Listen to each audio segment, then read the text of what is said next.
Well, Mark, this season, indeed, the past couple of seasons, there haven't really been too many significant bumps in the road. Clearly, last weekend didn't go as you would have wanted to.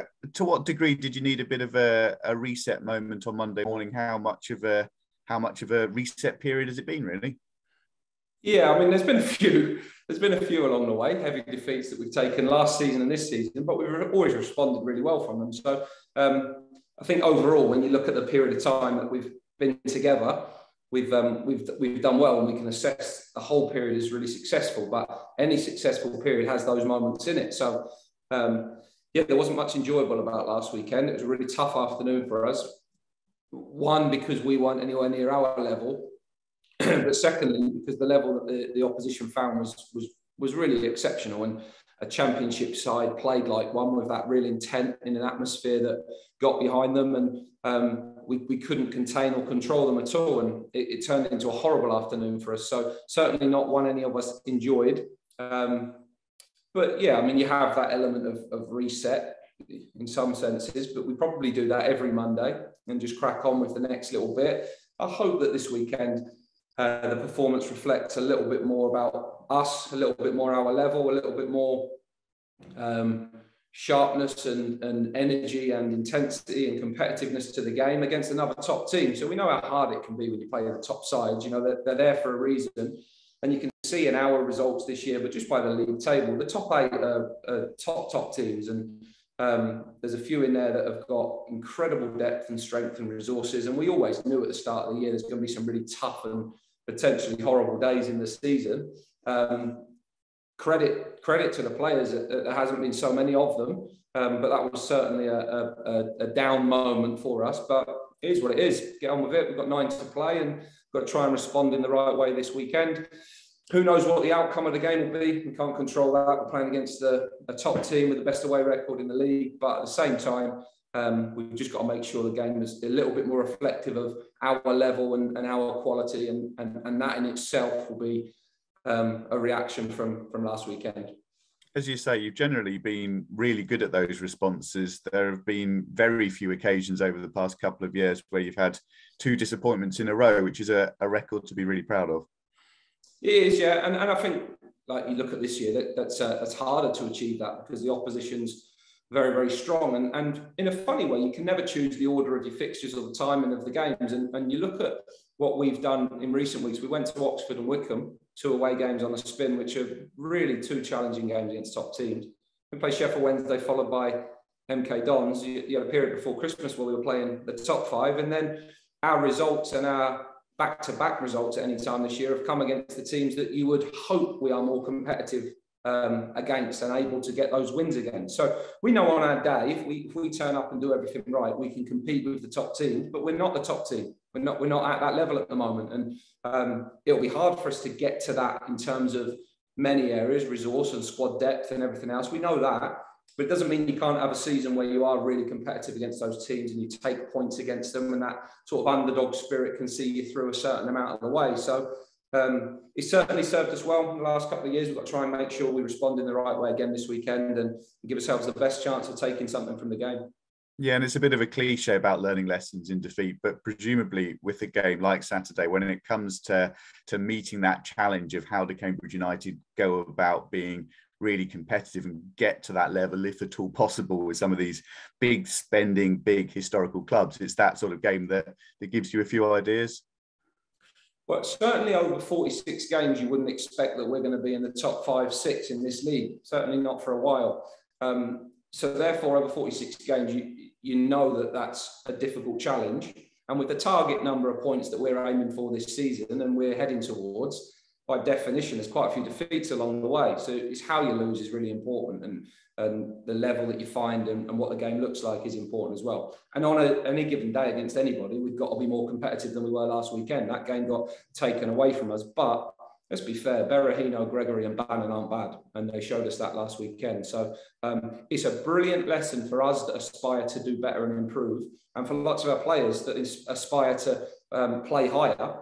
When we're playing in these games and against these players, it's brilliant to see what the best looks like. And as humbling as those experiences are and as horrible as they are, it's a long and lonely 90 minutes on the touchline, but it's worse for the players because, you know, when you're really completely out of control of the game and the game gets ripped away from you like that, it's pretty brutal. So you have to respond from that, and you have to be humble enough and bright enough to say, right, what were they good at? We can learn from in terms of our team, but also where do I stand then compared to them? If I want to go and play in the Championship, or I want to play top teams in this league, how do I get to that level? And what does the best at our level look like? And that's a brilliant reflection for everybody. So somewhere amongst the pain of that, there will be some positives and some learnings that come out of it. It never feels good at the time, but the best players do learn in those situations, and the best teams do as well. So hopefully serving the remaining 9 games, but moving forwards into next season, we can take plenty from that. Let's look at MK Dons then. I know you liked what they were doing at the start of the season. They managed to take it up to another level. They're on a really good run of form, and yeah, they've got real momentum. Yeah, I mean, I've watched quite a bit of them recently because they've been, it's not too far down the road, and they give you a lovely carvery if you go and watch the games there. So that's been a nice one to go to. So that was a terrific game. Last week I went to watch them against Cheltenham. I've seen them a couple of times since we've last played them live. And you know, I know Liam Manning because he's come through an academy route, really. Ipswich, we used to take teams against each other in the academy. And then Chris Hogg is assistant in the pro licence with at the moment. And then obviously there's a few players there that we know and will welcome back because they played a big part in what we did last year in Harry and Hiram. So look forward to seeing those boys as well. But I think what I have to give Liam credit for is he inherited somebody else's team on the eve of the new season after a pre-season and hit the ground running. And I think that is a huge challenge to do that, to be as successful as he has been his first management job in England. But he's done very well prior to that abroad. And then in January, some significant players changing, moving on or being called back off of loan. And they've re-recruited again and continued that real consistency. They're on an outstanding run. They average 2 points a game away from home, top away form, top form table. They're in a brilliant position chasing down Wigan and Rotherham at the top and look nailed on for a playoff place. So whether or not they can catch the top 2 because they've got the games in hand in certainly Wigan's case, and they're in really good form, I don't know, but they're certainly looking like their season will be extended with the playoff run, and huge credit to them for that. I've been really impressed with them. We saw how good they were earlier in the season when we played them, and I think they've developed since then as well. So we know we're in for a tough game at the weekend. We know who the main pressure is on, and we know who the expectation to win the game is as well. But we've got our own targets that we want to try and fulfil in the remaining 9 games, and this is one that we want to show, right, how close can we get to one of the top teams. Yeah, they're aside, I suppose, from what you're saying there, what it underlines is having that sense of identity where everybody's on the same page. If you lose a player, you can get a replacement in and they'll fit the bill. If you lose a manager, you can get a replacement in and they'll fit the bill. It seems to be running smoothly because they really know what they're about. Yeah, I think anyone who's watched MK over the years has a really good idea of, you know, they're a new club really. So they've got a short history, but the history that they have got is very consistent in the style that they play and what the owner wants. Liam Sweeting, sporting director, has done a very good job in terms of recruitment of players and managers to try and fit that profile. And I think across the board, they've set themselves up to have a real consistency and stability, which allows them to keep developing their players. And we know they've got some top ones that will cause us some problems and we'll have to deal with. But we also think if we show up and give the best of ourselves, we can have a good match for them. With picking the team for this weekend, I know after the match last Saturday, you threw around a few ideas as to factors that could have contributed. One of which that came up was fatigue and the number of games that have been played and all of that side of it. Have you had a chance to assess all of that, and to what degree will it inform the team selection for this weekend? Well, I think firstly, we've got the options of making changes because more players fit. And we're in a period in the season where Joey's missed a large period, Shiloh's missed a large period, Lloyd's missed a large period. So trying to get them boys up to speed is difficult. And in Lloyd's case, for example, he's having to do it in games because we haven't had the ability to train so much between those games or in the time he's been out. And 2 of those games have been against top teams, Wycombe and Sheff Wednesday. So it's tough that, but hopefully that they can finish the season well, those boys that are getting themselves back to fitness. And then the ones that have played a lot of football need to find an edge for the remaining 9 games. We might chop and change some players. We might give some of the younger ones a go. We might give 1 or 2 that have played less an opportunity as the season progresses. But at the moment, we aren't where we need to be. You know, we've still got points and positions that we're fighting for and playing for. And we want a freshness about the team, of course, and an energy. But we're torn this weekend between a group of players that are hurting from last weekend that want the chance to show a reaction and want to stay in the team to do that. And then some players that are desperate to come in and make an impact. So tough team to pick in lots of ways, because on one side of the coin, there's been some players that have done great for us this year, and we shouldn't just hang them out after a bad game and a bad afternoon. There's some players outside the team that are desperate for an opportunity, that are training really well. But by the same token, if you want some sort of cohesion to the team and continuity, you can't go make 8 changes in a game and expect that against one of these teams. And we'll need a good organisation and structure about us. So over the next couple of games, we'll probably see a fairly consistent team and fairly consistent with teams we've been playing. And then hopefully we get to a position where we can have a look at 1 or 2 things ahead of next season, but we're not quite there yet. So no decisions on the team just yet in terms of where we go this weekend, but I imagine there'll be some changes from last weekend. Yeah, so as you said last Saturday, that importance of not throwing the baby out with the bathwater, and maybe if you do consider fatigue to be a concern, looking at it over the final block of games rather than fixating too much on this Saturday. I think so, yeah. And I think in the fatigue area, you know, we've played a lot of games and it's been really intense for us, and it has been a different level, but part of that is psychological as well. You know, if we were in a different position, if we were fighting for promotion like we were last year, you find that energy and that edge, and we've got to find it again. We've got to make sure that we've got that in us for the remaining period of time. And one thing that I think that the next few weeks gives us a chance to do is get some freshness into us in the week and some training into us going into games, which we haven't had for a long period of time. So hopefully over the coming weeks, that really shows. We've got some big games. We've got some games that you look at and think we need to be taking points from, and some real challenging tests along the way as well. But with 9 games to go and 45 points, we are in a brilliant position. And anyone that doesn't think this is on course to be a very, very successful season to us needs to give their heads a wobble, because we're in a brilliant space. The players have done great to this point. And my encouragement to them is, come on, don't drop your standards, keep your work ethic really high, keep your edge and intensity, and try and deliver a really strong finish to the season that puts us on track for where we want to be. And I think we're more than capable of doing that in the remaining 9 games. Without giving too much away on the specifics, if there is anybody out, have you got any fresh concerns ahead of this one? Shiloh came in from training on Tuesday, didn't complete the session, so I'm not sure if he's out with us this morning. We'll wait and see. Everybody else has trained fully throughout the week, so I think everybody else is good to go and available to select. Laurent Talage didn't train Tuesday, had a problem with his neck, but hopefully he'll be out today. Other than that, everybody else is good to go. Cool, that's great.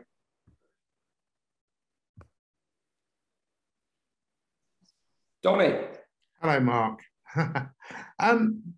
Just responding to what you said about the players wanting to give a reaction this weekend. What's the group been like this week? Have they been noisy? Have they been determined? Have they been sort of set back a little bit?